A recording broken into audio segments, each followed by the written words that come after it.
దోసకాయ టమాటా curry ready చేస్తున్నాను.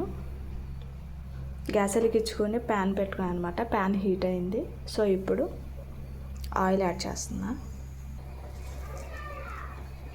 Oil heat అయింది. సో ఆయిల్ హీట్ అయిన తర్వాత తిరగమోత దినుసులు, జీలకర్ర అవి ఫ్రై అయిన తర్వాత పచ్చిమిర్చి, ఉల్లిపాయలు వేసి మగ్గించుకోవాలి. అటు ఇటు తిప్పి మూత పెట్టేసుకుని మగ్గించుకోండి 5 minutes. ఇప్పుడు కరివేపాకు కూడా యాడ్ చేసుకోవాలి.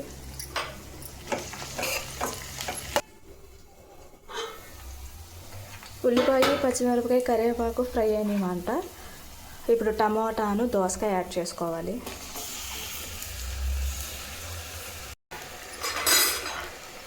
తిప్పుకోవాలి. 2 minutes మూత పెట్టి మగ్గించేసుకోండి.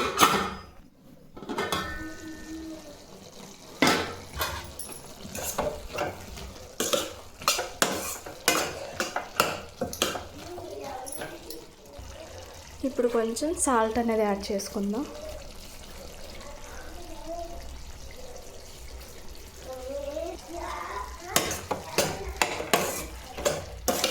సాల్ట్ యాడ్ చేసిన తర్వాత తిప్పుకోండి.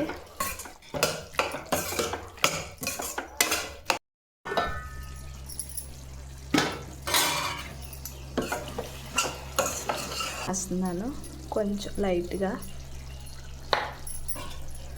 పచ్చివాసన పోయేంత వరకు, కారం వాసన పోవాలి కదా, మొత్తం తిప్పుకుని వాసన పోయేంత వరకు మూత పెట్టేసుకుని ఉడికించుకోండి. ఎగిరి కావాలంటే ఎగిరేసుకోండి, లేదు పులుసు కావాలంటే పులుసు అయినా పెట్టుకోవచ్చు అన్నమాట. చింతపండు యాడ్ చేస్తే మరీ పుల్లగా ఉంటుంది. మామూలుగా వాటర్ యాడ్ చేసుకుని ఉడికించుకోవడమే. కారం వాసన పోయింది. సో ఇప్పుడు కొంచెం లైట్గా వాటర్ యాడ్ చేసుకోండి.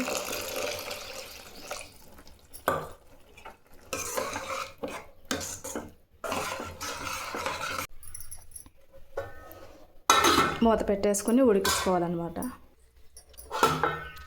లాస్ట్ అండ్ ఫైనల్గా కర్రీ అయితే రెడీ అవుతుందన్నమాట. భలే టేస్ట్గా ఉంది. నచ్చితే మీరు కూడా ట్రై చేయండి. ప్లీజ్ లైక్, షేర్, సబ్స్క్రైబ్ చేసుకోండి గైస్.